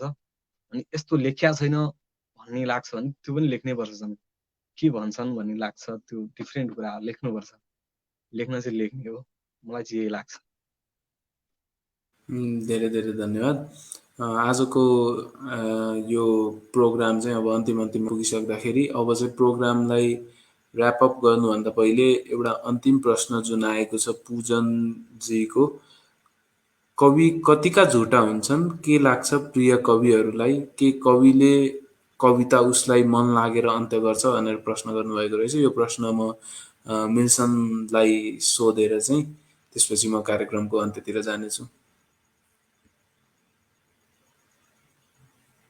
प्रश्न म फेरि पढिदिन्छु। कवि कतिका झुटा हुन्छन्? के लाग्छ प्रिय कविहरूलाई? कि कविले कविता उसलाई मन लागेर अन्त्य गर्छ भनेर सोध्नु भएको रहेछ। म यो प्रश्न चाहिँ मिल्सनलाई सोध्न चाहे मैले यो प्रश्न चाहिँ। म आर्थर रिम्बाउटको एउटा छोटो कविता चाहिँ म त्यो रिसाइट गर्छु। Even after all this time, the sun never says to the earth, "You owe me." Look what happens with a love like that. It lights the whole sky. अब यो छ कविता अंश। अब एक हिसाबले हेर्ने हो भने कहाँ सूर्यले पृथ्वीलाई प्रश्न गरिरहेको हुन्छ त, झुट जस्तो लाग्दिन सक्छ। कविताको शैली भाषा भनेको व्याकरण भनेको बोलीचालीको भाषाभन्दा भिन्न भिन्न हुनुपर्छ, भिन्न नै छ। अनि त्यही भएर कविताले झुट लेखेको त्यो कवित्व हो, सत्य लेख्छ त्यो कवित्व हो, वा सम्मिश्रण लेख्छ त्यो पनि कवित्व हो। यति नै भन्न चाहे।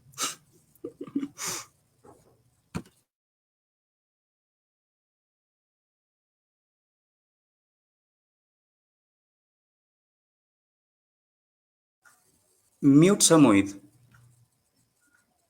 ए सरी, आजको अब यो प्रोग्रामलाई चाहिँ अब ऱ्यापअप गर्नु पर्दाखेरि हामीले छन्द कविता, गद्य कविता, चम्पू कविताहरू सबै कविताहरू सुन्यौँ र फेसबुकमा आएको प्रश्नहरूको पनि जवाफहरू सोध्यौँ, पठन संस्कृतिको बारेमा कविहरूलाई सोध्यौँ र युवा पुस्ताले चाहिँ कसरी चाहिँ कवितालाई लिएर अघि बढिरहेको छ, युवा पुस्ताले कस्तो लेखिरहेको छ भन्ने कुरा चाहिँ जुन अहिले आइरहेको छ निरन्तर रूपमा, त्यो कुरालाई पनि बुकहोलिक्सले चाहिँ एउटा युवा पुस्तालाई समर्थन प्रोत्साहन गर्नको लागि भनेर चाहिँ यो प्रोग्राम पनि म आफै एउटा युवा पुस्ताकै मान्छेले चाहिँ चलाएर युवा पुस्ताकै कविहरूलाई नै ल्याएर हामीले युवा पुस्ताकैबाट आएको प्रश्नहरू नै तयार पारेर हामीले यो प्रोग्रामलाई अघि बढाएका छौँ र सम्पूर्ण युवाहरूलाई तपाईँहरूले देख्न सक्नुहुन्छ र प्रोग्राम सायद राम्रै भयो भन्ने अपेक्षा रहेको छ। थप तपाईँको केही अर्कोचोटिको लागि यो प्रोग्रामको दोस्रो एपिसोड वा केही गर्नुपर्ने हो भने त्यसमा के कस्तो प्रश्नहरू सोधियोस् जस्तो लाग्छ वा के कस्तो कुराहरू आओस्, केही सजेसनहरू प्रश्नहरू छन् भने तपाईँले कमेन्ट बक्समा सोध्नुभयो भने अर्कोचोटि फेरि यो प्रोग्रामको कुनै दोस्रो श्रृङ्खला निकाल्नु पर्यो भने हामीलाई पनि धन्यवाद सजिलो हुन्छ। त्यसको लागि अग्रिम धन्यवाद भन्दै आजको यो प्रोग्राम चाहिँ यहीँ अन्त्य गर्नुपर्छ। सबै उपस्थित श्रोताहरूलाई र बुकहोलिक्सको निम्तो स्वीकार गरेर आइदिनु हुने कविहरूलाई धेरै धेरै धन्यवाद व्यक्त गर्दै आजको प्रोग्राम चाहिँ यहीँ अन्त्य गर्नुपर्छ। धन्यवाद।